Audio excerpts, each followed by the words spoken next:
sir. Here. You ask somebody to make the announcement. Yeah, absolutely. Assalamu alaikum. Yeah, please seated.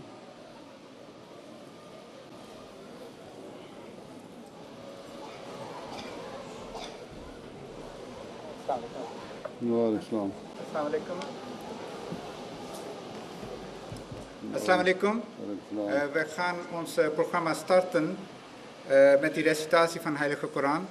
So we'll start our program with the recitation of Holy Quran, and I will invite Ataul Latif Sahib, please.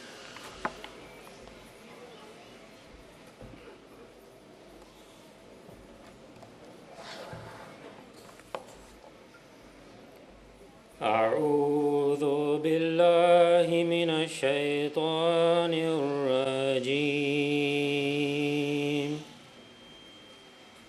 بسم الله الرحمن الرحيم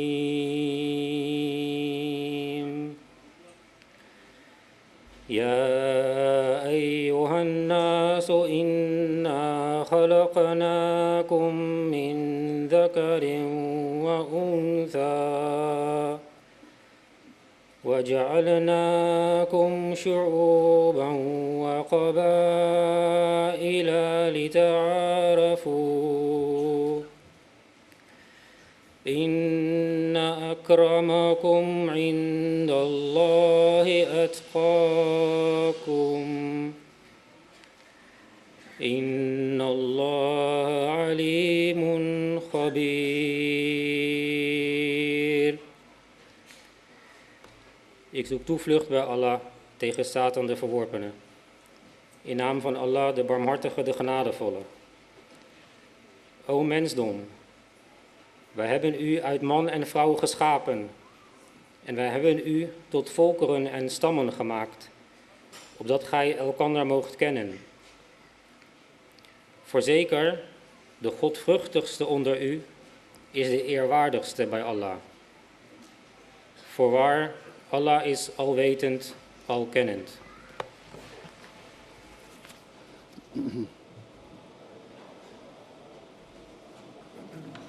Mazur, we have three guest speakers, and I will now invite our first guest speaker, Mr. Klappe. He is the elderman of the Council of Ermelo.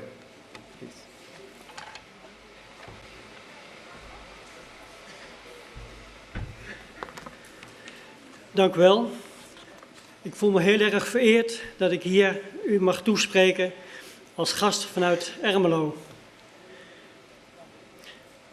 Ermelo is een buurgemeente en het is heel bijzonder als je als wethouder uit een buurgemeente in een andere gemeente mag spreken. Maar ik doe dat hier heel graag, omdat ik u een heel bijzondere organisatie en vooral een hele bijzondere groep mensen vind. En het is ook heel bijzonder dat ik vanuit de wereldse gemeenschap, de wereldse gemeente, u mag toespreken als spirituele groep. Ik doe het heel graag namens de gemeente Ermelo. Want als Ermelo willen wij zelf ook een hele gastvrije gemeente zijn. Gastvrij voor onze inwoners, maar ook erg gastvrij voor onze gasten. En u bent vaak onze gast in Ermelo. Al meermalen jaren zijn er vertegenwoordigers van uw spirituele gemeenschap aanwezig in Ermelo om schoonmaakwerkzaamheden te verrichten in Ermelo. Wij kennen u niet of nauwelijks in Ermelo. Helaas zijn er weinig leden van uw organisatie in Ermelo actief. En daarom maakt het juist zo bijzonder dat er regelmatig mensen bij ons op bezoek komen om goede daden te verrichten. Bijzonder is ook dat u zo vaak meegewerkt heeft zonder daar wat voor terug te vragen. U komt van buitenaf en ontmoet onze inwoners. En bij alle schoonmaakacties die wij in de afgelopen tijd gehad hebben, horen wij ook telkens van onze inwoners terug dat het zo bijzonder is dat er een groep mensen uit Nunspeet zomaar op een vrije zaterdag naar Ermelo toekomen om schoonmaakwerkzaamheden te doen. Maar dat is niet het enige. Wat u brengt is veel meer. U brengt ontmoeting, u brengt verbinding, saamhorigheid en verbroedering. Zaken die heel belangrijk zijn in onze huidige samenleving. Want het is zo gemakkelijk om te polariseren of met de rug naar de samenleving toe te gaan. Zeker als je andere mensen niet goed kent. En dat is ook niet altijd gemakkelijk. Mensen die ergens voor staan, die hun nek uitsteken, ondervinden vaak veel weerstand. Vooral op sociale media is dat heel erg goed te merken, maar ook op andere manieren ontvindt u heel veel weerstand. En dat maakt u zo bijzonder. U zoekt de mensen op. U maakt gebruik van de vrijheid die ons land u biedt, maar u geeft daar heel veel voor terug. U geeft er liefde voor terug. En dat vinden wij in Ermelo heel bijzonder. En u bent in de toekomst weer heel vaak welkom, niet alleen om schoon te maken, maar ook om onze inwoners te ontmoeten. En ik wens u voor nu een hele inspirerende en een goede bijeenkomst. Dank u wel.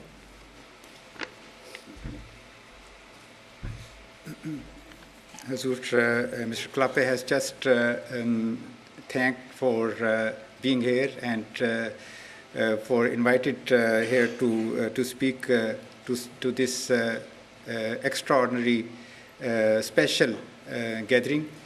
Mr. Klappe said that I am from a city that has been blessed with the visits of this community who are peace-loving and generous, and they come to our city not only to clean up the city, but also to bring the connection, the love and harmony. And that is what we really honor and respect. And I wished that some members of this community would be staying in our city. Unfortunately, that is not the case, but we are always happy to receive the members of this community to our city. Hazur, our next speaker is Mr. Harry van Bommel, and he is the patron of IHRC and ex-parliamentarian. May I invite you, Mr.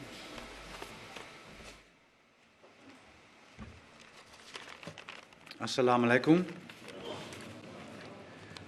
Some 4 months ago, I was a member of an international delegation visiting Thailand and Malaysia.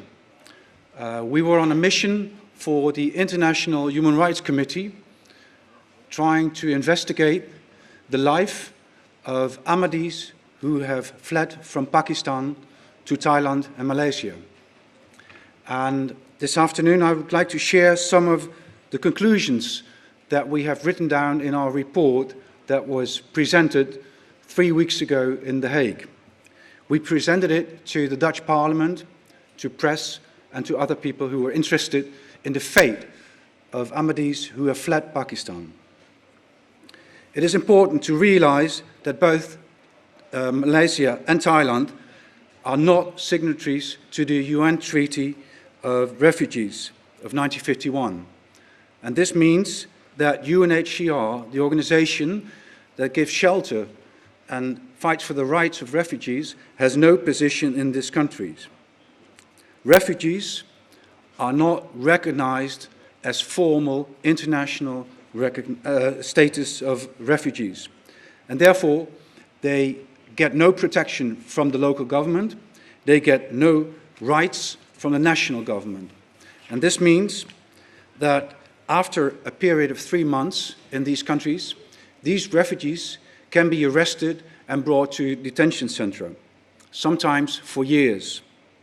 The situation in detention center is appalling. Sometimes people, as much as 200, have to stay in one room with only 2 or 3 toilets. Local integration is impossible for people who have fled from Pakistan. So the only solution, the only durable solution, is relocation. And therefore, one of the conclusions of our report is that Western countries should do more to relocate the number of refugees that come from Pakistan with an Ahmadi background. Because also in Thailand and Malaysia, they do not have the rights to practice their beliefs. There is no freedom of religion in these countries for Ahmadis. They cannot go to Friday prayer. They cannot give their children Muslim names. They cannot use the language that we can use freely in this room. The situation of Ahmadi refugees, but also of Christian refugees in Thailand and Malaysia is without any future. And therefore, the title of the report is From Persecution to Desperation, because many of the refugees that have left Pakistan hoped for a better life in Thailand and Malaysia, and they now find themselves in a situation that sometimes is just as worse as it was in Pakistan. The recommendations that we do in our report refer to the international treaty that protects the rights of refugees. This is addressed to both the governments of Thailand and Malaysia, but also we address third countries, such as our own, the Netherlands, the United Kingdom, Germany, and other European countries, to accept more refugees with an Ahmadi background. This is something that we will keep on working for the coming months. And we are very happy that we have found political parties in the Dutch Parliament that are willing to support these recommendations. The International Human Rights Committee has asked Dutch Parliament to underline the conclusions and the recommendations of the report, and we hope that the encounter of Parliament with the government will lead to success, and that in the future the Netherlands and other European countries will be willing to accept more refugees with an Ahmadi background. Thank you very much.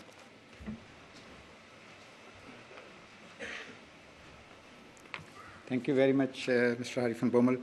Hazur, our next eminent guest speaker is Mr. van der Weert. He is the mayor of Nunspeet, and since May 27th, he is mayor. He is a very good friend of our Jamaat. May I invite the mayor of Nunspeet, please.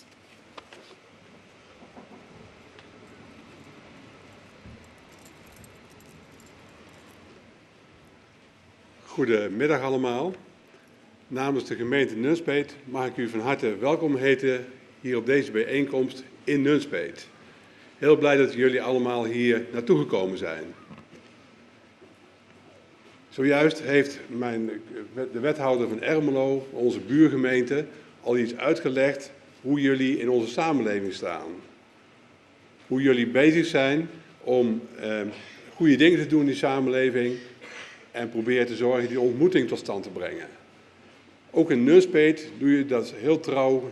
Iedere keer zie ik jullie daarin terugkomen en zijn jullie daarmee bezig. Ook als gemeentebestuur van Nunspeet hebben wij een warme band met de leiding hier van de Ahmadiyya-beweging. Regelmatig overleg, regelmatig dat we elkaar ontmoeten. Een nieuwjaarsreceptie wordt er bijvoorbeeld gehouden en op allerlei plekken komen we elkaar tegen. En dat zijn altijd fijne en vriendelijke ontmoetingen. Maar ik wil toch nog even een stap dieper graven. Ik kan alleen maar onderschrijven wat mijn collega al gezegd heeft. Maar ik wil toch even nog een reflectie geven op wat we doen als religieuze gemeenschap in de samenleving. En dan wil ik met u terug, even naar vorige week dinsdag. Toen heeft onze koning, zijn koninklijke hoogheid Willem-Alexander, heeft een troonrede uitgesproken.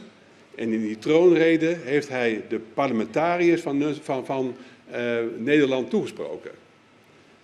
En wat hij daar onder andere gezegd heeft: beste parlementariërs, jullie maken hier wel heel erg druk over of nou het groeipercentage voor het nieuwe jaar 0,5 of 0,8% zal zijn. Eigenlijk is het helemaal niet belangrijk. Wat mensen bezighoudt is vooral: ik word geboren. In wat voor gezin? Heb ik ouders die me goed opvoeden? Wat voor school mag ik naartoe? Kan ik een partner vinden? Kan ik een woning vinden? Kan ik werk vinden? Ben ik gezond? Dat zijn de vragen waar je hier elke dag mee bezig ben. Ik vond het ontzettend fijn om te merken dat onze koning daar oog voor heeft. Dat hij op die manier zegt van, eigenlijk of we nou een paar euro meer of minder in de portemonnee hebben, is niet zo belangrijk. Het gaat erom dat we onze weg vinden in deze samenleving. Waar de koning het niet over gehad heeft, maar waar jullie hier het wel over hebben met elkaar, is nog iets anders. Dat zijn namelijk de zingevingsvragen die we in ons leven hebben. We hebben allemaal op zijn tijd vragen over, maar waarom ben ik eigenlijk hier op aarde? En wat is mijn rol die ik hier heb te vervullen? En als ik straks doodga, wat gaat er dan met mij gebeuren? Allemaal vragen die spelen. Die heb ik, die heb u. Ik ben van christelijke huizen, de vragen zijn hetzelfde, de antwoorden zijn anders. Jullie hebben daar met elkaar het gesprek over en op die manier ben je bezig om ook het onderwerp van de zingevingsvragen handen en voeten te geven. En ik denk dat het heel belangrijk is, dat in onze samenleving mensen met elkaar die gedachten doordenken en daarmee bezig zijn. En ook op de vragen die iedereen in zijn leven heeft, antwoorden weten te vinden. En ik hoop dat jullie ook deze dagen daarvoor kunnen gebruiken en ook weer antwoorden mogen vinden. Dank u wel.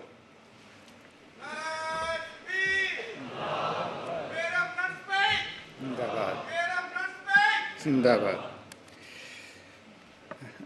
Hazrat, the mayor has said that as the alderman of the city council of Ermelo has just mentioned, I also welcome all of you who have joined together here in this city.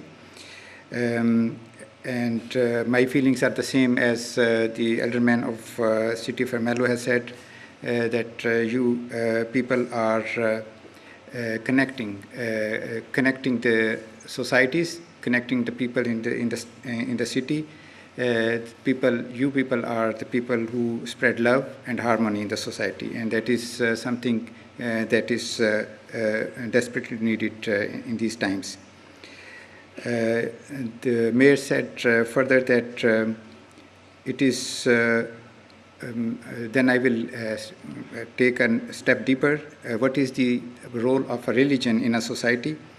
A few days ago, our king said in a program where the financial the budgets are presented, he asked the politicians not to stress more on how to get the better financial situations and how we can have the better finance, but you should work hard to see how we can make the lives of the people, of our people, better, and if they have good work and give good livings. The mayor said that today we have gathered here with a special purpose, and the question we might have with us is what is our role in our society and in this life. I have that question and you might have that question. The answer may be different, but it is our duty to keep on looking the answer to that question, how we can make our society better. And the mayor said that I wish you that in these days that you have come together, you will be able to find answer to that question and keep on working on that. Thank you. That was our last speaker.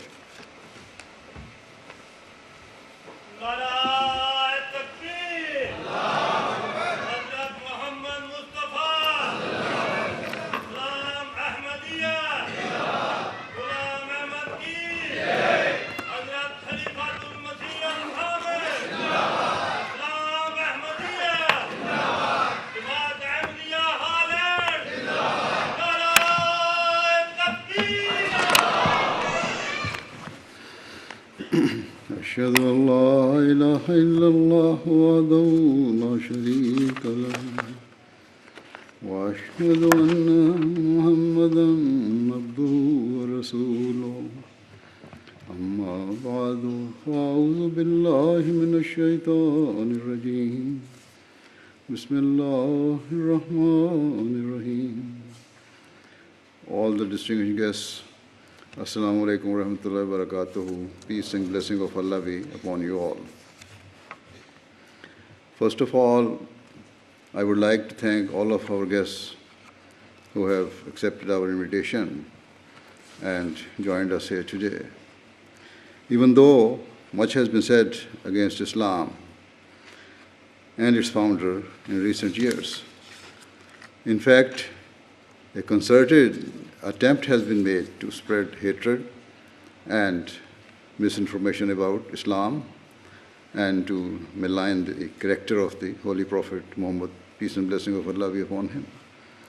In light of this, your attendance at this religious event hosted by a Muslim community testifies to your open hearts and broad-mindedness, and for this I can only commend and thank you. I pray that this generous and tolerant spirit always remains within you and that it spreads much further afield so that the people of all communities can live together in peace and with a spirit of mutual love and respect. We Ahmadi Muslims firmly believe that religion is a personal matter for every individual. It is a matter of the heart, and no one has the right to speak ill of the beliefs of other people. No one should mock what others consider sacred, because treating other people with derision and contempt can only lead to pain and suffering and create division. Conversely, tolerance and mutual respect are the cornerstones through which we can build a peaceful and harmonious society. As I have mentioned, the character of the Holy Prophet of Islam, peace and blessing of Allah be upon him, has long been slandered and distorted in the non-Muslim world. Here in Holland as well, certain people have taken the lead in inciting hatred against Islam and making utterly false and horrific assertions about the Holy Quran and the Holy Prophet Muhammad, peace and blessing of Allah be upon him. In this regard, I shall, in short time available, speak about Islam's true teachings and the character of the founder, peace and blessing of Allah be upon him. However, before proceeding, I would like to speak more generally about what constitutes peace and why it is so important. Undoubtedly, at a personal level, peace is something we all desire, whilst at a broader level, it is something that different nations and communities claim to aspire towards. However, what is peace and why do we need it? In my view, there are two types of peace. There is outward peace and inner peace. Often, at a superficial level, people can appear to be happy and content. Yet, though they have outward peace, they remain bereft of inner peace. For example, powerful and influential people often speak about developing peace, and they personally possess all the trappings and comforts of the world. Nevertheless, many admit that they remain in search of peace of mind and are consumed by tension and vexation. From a purely external and material point of view, they have all that they need, yet their minds remain plagued and by anxiety, and their hearts remain unfulfilled. Thus, the reality is that until a person attains inner peace, their material comforts are worthless. Simply put, the one thing money cannot buy is inner peace. For example, imagine the case of an affluent mother who has riches beyond her needs, but her child becomes lost. Despite having every possible worldly comfort, she will remain frantic and desperate until she finds her child. Sadly, in both the developed and developing world, mental health issues are on the rise. In rich countries, increasing number of people are committing suicide, suffering from breakdowns or depression, even though they are relatively strong in financial status. Unsurprisingly, a lack of inner peace is also common amongst the weaker and vulnerable members of society, who cannot fulfill their basic needs and who desperately yearn for the comforts available to others. Thus, frustration and inner turmoil is palpable amongst the rich and the poor. On one side, affluent people who have all they need in material terms remain bereft of inner peace. At the other end of the spectrum, the poor or needy are plagued by their circumstances and crave the comfortable lives of others. People may have different goals or desires, and they may be poles apart in terms of their material state, but they are united in their failure to attain inner contentment. In today's world, critics are quick to blame religion, and particularly Islam, for the problems of the world. Yet, many people who are suffering from inner torment and unrest are those who live a purely secular existence, and so their problems cannot be blamed on Islam or any other religion. As a religious leader, I firmly believe that instead of being the cause of today's problem, religion is the answer, and from an Islamic perspective, the solution is quite simple. The Prophet of Islam, peace and blessing of Allah be upon him, taught that a true peace of mind requires for a person to recognize God Almighty and to develop a connection with Him, because, according to Islam, one of the attributes of God Almighty is that He is the source of peace. He desires for His creation to live peacefully, irrespective of any differences of religion or belief. Furthermore, the Holy Prophet Muhammad, peace and blessing of Allah be upon him, taught that Allah the Almighty is the provider and sustainer of all the creation. He does not just provide for Muslims, but His grace encompasses all humanity, be the Christian, Hindus, Sikhs, Jews, or the people of other faiths and beliefs, and indeed of those who have no faith and deny His existence.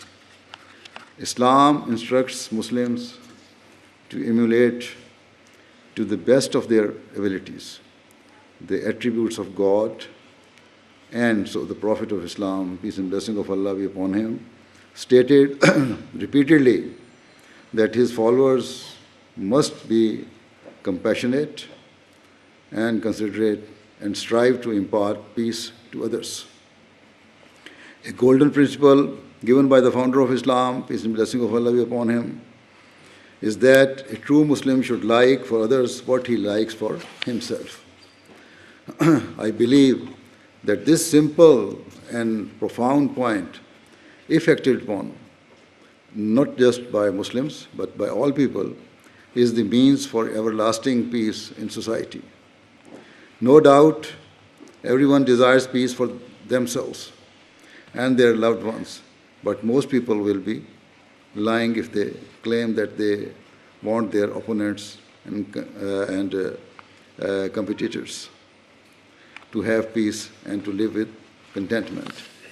Yet, this is the standard of nobility and generosity of spirit that Islam requires. It is a religion and teaching that promotes selflessness and urges humans to discard all traces of selfishness. The principle given by Islam's Prophet, peace and blessing of Allah be upon him, is that a person should be open-hearted and pure of mind. Instead of desiring only the best of him for himself, a person should desire the same for others as well. Sadly, in today's world, we tend to see the opposite. Modern society is consumed by self-interest and greed. Disorder, conflict, and warfare are on the rise, and the principles of equity and justice are being consistently discarded. This is illustrated by the foreign policies of many powerful and rich countries. It has been a constant theme of modern history that dominant powers have sent their armies to distant lands on the pretext of establishing peace, but time has proven that their real objective has been to protect and enhance their vested interests. During such conflicts, if just one of their soldiers dies, there is an outpouring of grief and they pledge to take revenge. Yet, when their bombs or munitions cause the death of hundreds or even thousands of innocent civilians, including defenseless women and children, they remain silent and do not express any hint of regret or remorse. The consequences of such injustice are extremely damaging and far-reaching. The local people see that their lives are deemed to be of far less worth and value than the lives of those who are from powerful nations. As they deserve the stark double standards and the lack of humanity, they become overcome by frustration, anger, and resentment, and their emotions threaten to boil over at any time. The peace and security of such nations lie in ruins, but the rest of the world would be foolish to think that they will not be affected. Rather, the world is now so interconnected that the ramifications of hostilities in one part of the world are bound to spread beyond borders. And we have seen many examples of this in recent years. Hence, if we genuinely desire peace, whether in our personal lives or at a collective level, the pivotal point is that we should like for others what we like for ourselves. As I said before, the simple principle is the foundation for true peace in the world.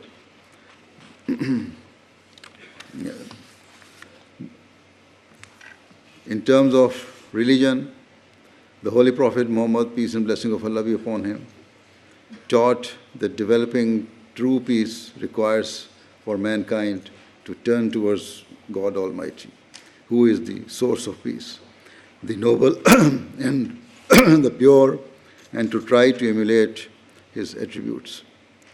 This means that human beings should set aside their personal interests in the pursuit of peace and ensure that their motivations are pure at all times. Certainly, much of the division prevalent in the world today is because the underlying intentions of the parties involved are not innocent or honest. There are clear contradictions between their words and deeds, and there can never be peace if there is disharmony between what a person says and what he does. Every government and every political leader, be they from the United States, China, Russia, European countries, the Muslim world, and elsewhere, routinely condemn warfare and bloodshed. However, the reality is that their opposition to such matters tends to remain limited to their interest and their people.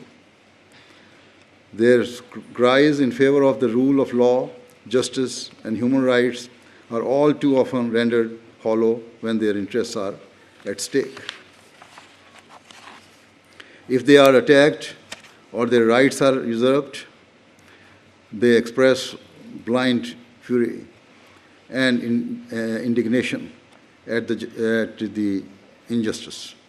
Yet they are themselves guilty of targeting weaker nations and exploiting civil wars or conflicts within other countries for their own benefit. Instead of calling the different parties to the negotiating table and establishing fair and honest dialogue, major powers have habitually interfered in the conflicts of other countries by arming or funding whichever side support their interests.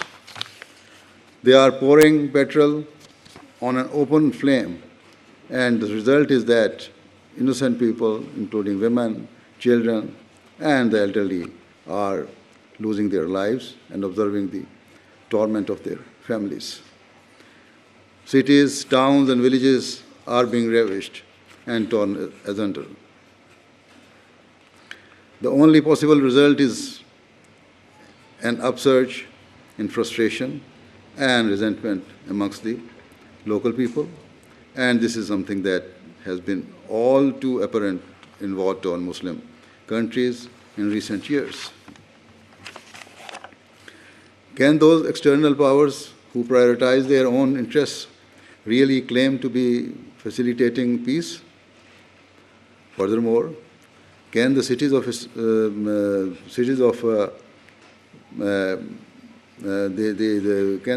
the critics of Islam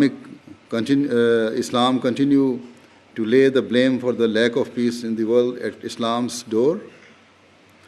Can they continue to hold the Prophet of Islam, peace and blessing of Allah be upon him, responsible for the injustices that are taking place today?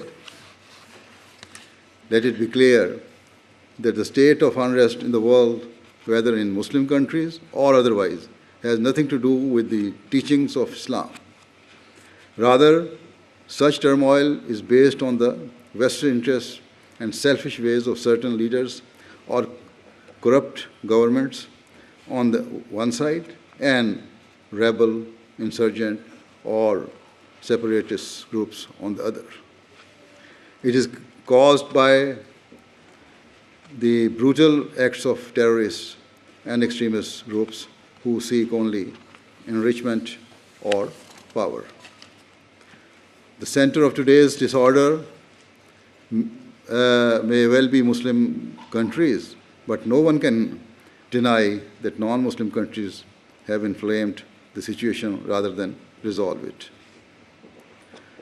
It may be claimed that Islamic teachings have motivated extremists and terrorists, but let it be crystal clear that nothing could be further from the truth.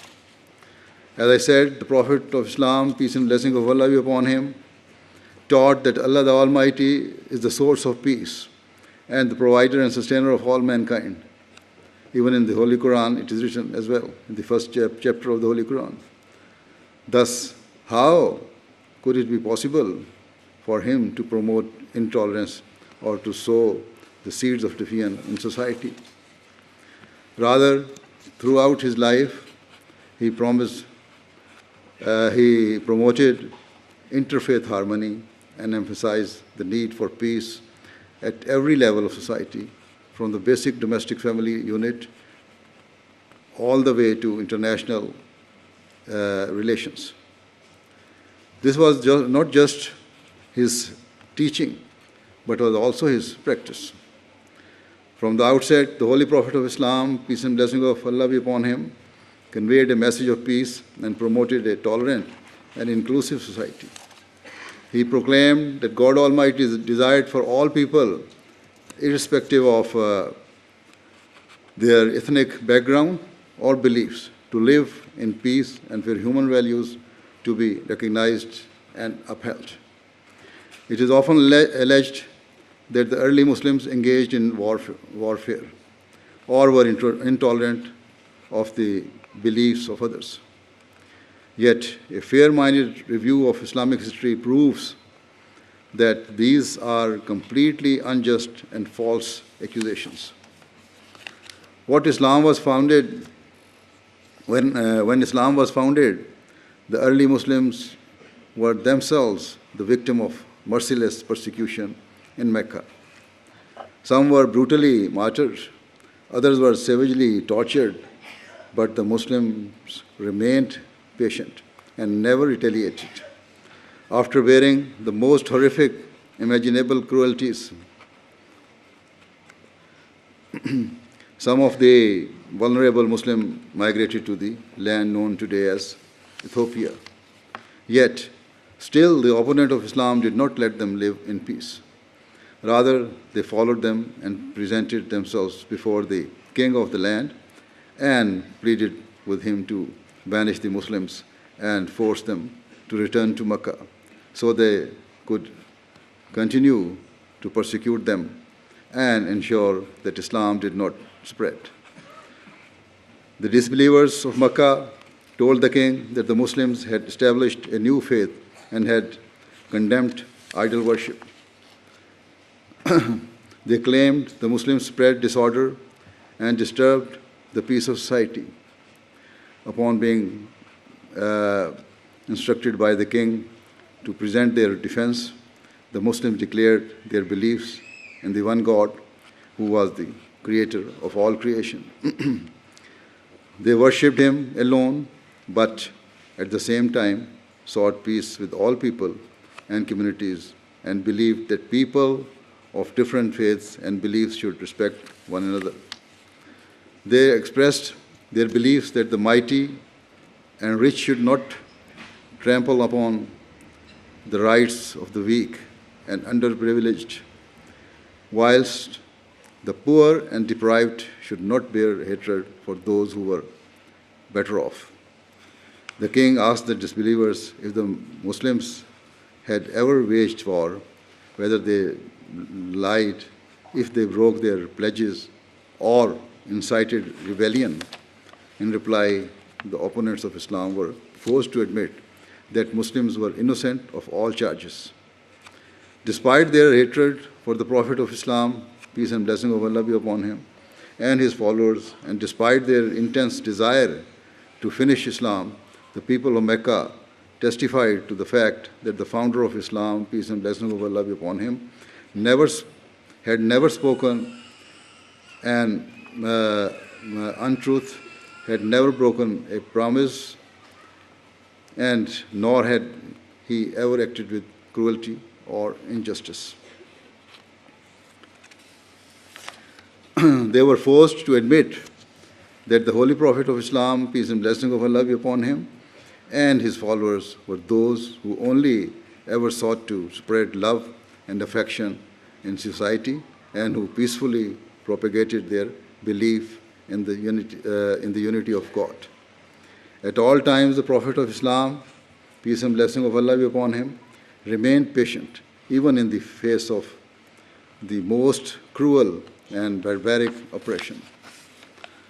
He turned only to God Almighty to share his pain. And so it is mentioned in the Holy Quran that during prayers, the Holy Prophet Muhammad, peace and blessing of Allah be upon him, spoke of his grief, that he called his people towards peace and prosperity, and yet they responded with brutal and innocent cruelty.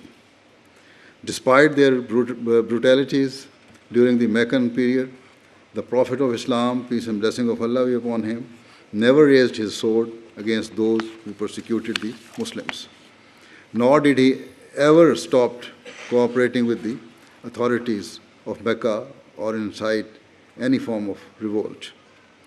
The patience of Muslims was based on the command of Allah the Almighty, which is mentioned in chapter 25, verse 64 of the Holy Quran, addressing the Muslims in this verse. Allah the Almighty said, "And the servants of the gracious God are those who walk on the earth in a dignified manner, and when the ignorant address them, they say peace." Hence, the Holy Quran reassured the Muslims and counseled them to be patient, no matter how much they were provoked or tormented. In the face of adversity and hatred, they were to respond by offering peace to their enemies and opponents.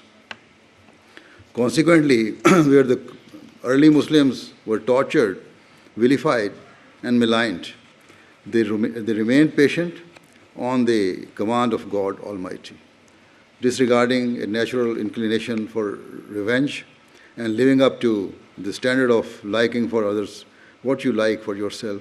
The Muslims sought peace for their enemies. It was not just a temporary peace the Muslims desired for others, rather an everlasting peace. Thus, in chapter 10, verse 26, Allah the Almighty has stated, "And Allah calls to the abode of peace." This verse makes it clear that Muslims were instructed to spread no effort in promoting a permanent state of peace,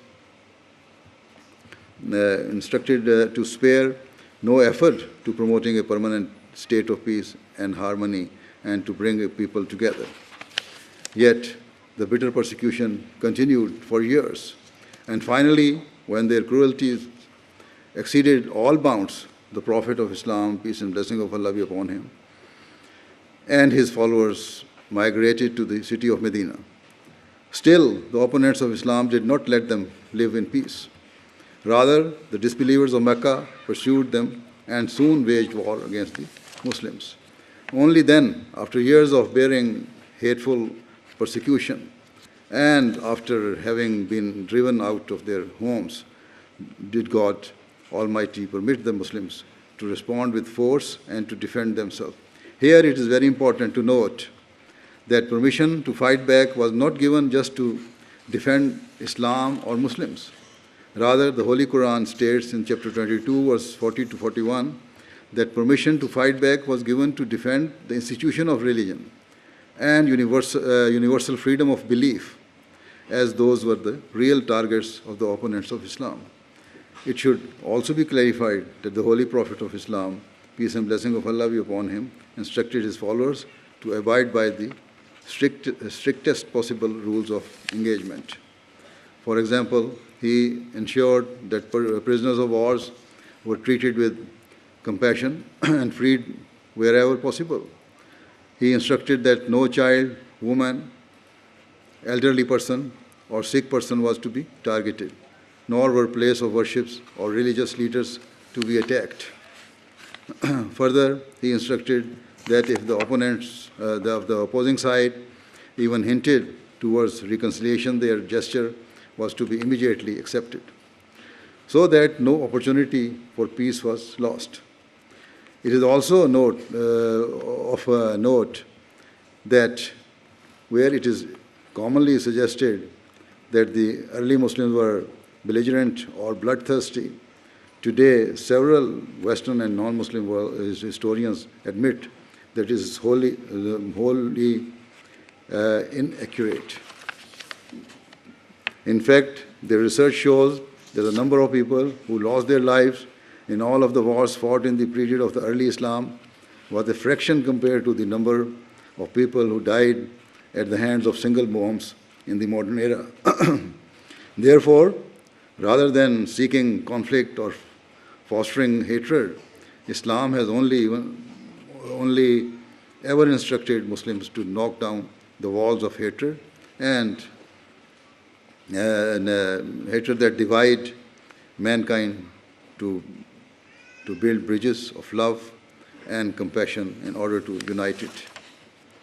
In short, at every level of society and across all communities and people, Muslims have a duty to spread peace, and the fundamental reason for this, as I have already mentioned, is that the very first chapter of the Holy Quran states, "All praise to Allah, Lord of all the worlds."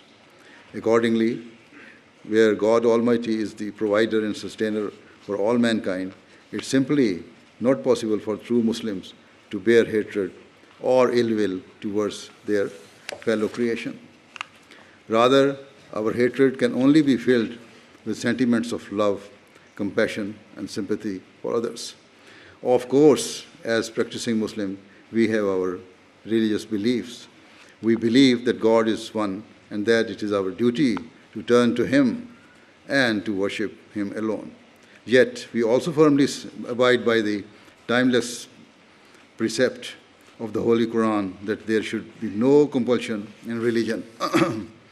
As I said before, religion is and always will be a matter of the heart and a personal matter for each individual. The very meaning of the word Islam is peace, and there are many verses of the Holy Quran that makes it categorically clear that Muslims must be peaceful and show love and respect to others. How could it be that when such a peaceful teachings was revealed to the Prophet of Islam, peace and blessing of Allah be upon him, that he himself would violate its teachings? Honest and fair historians testify to the fact that the Holy Prophet of Islam, peace and blessing of Allah be upon him, never inflicted any cruelty or usurped the rights of other people.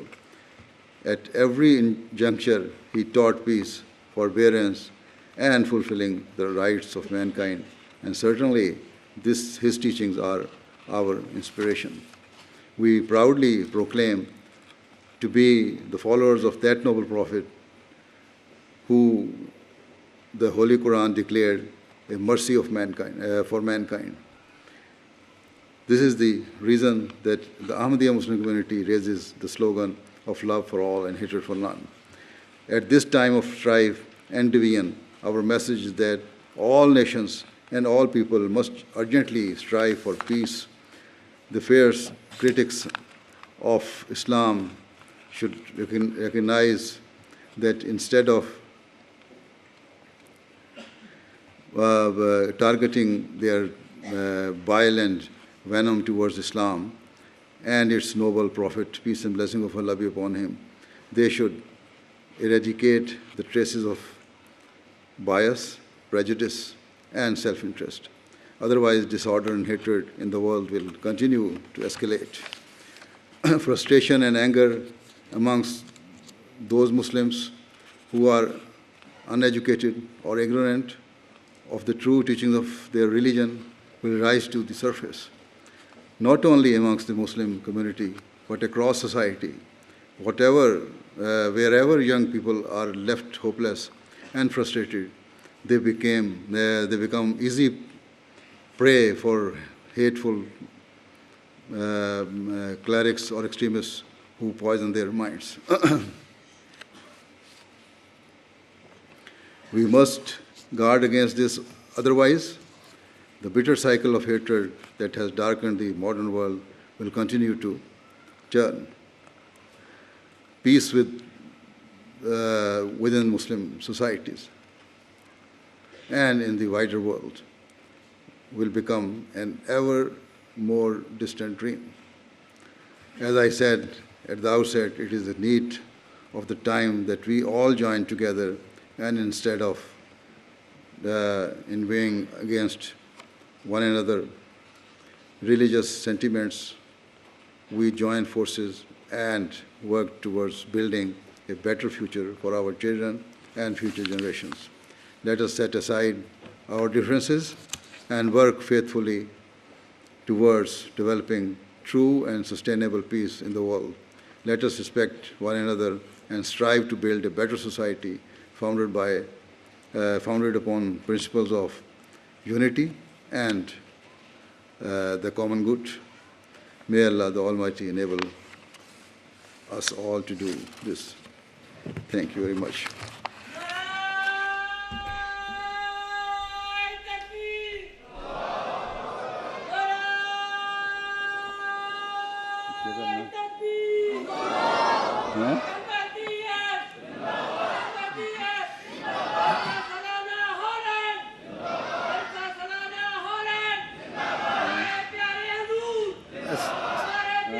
Assalamu alaikum.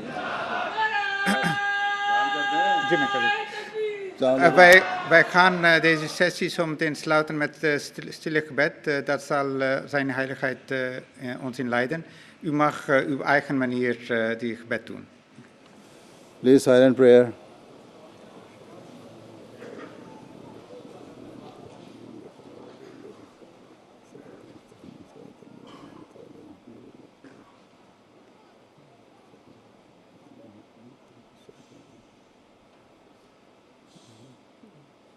Ameen.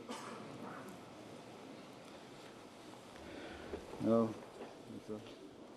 that's all. Huh? Huh?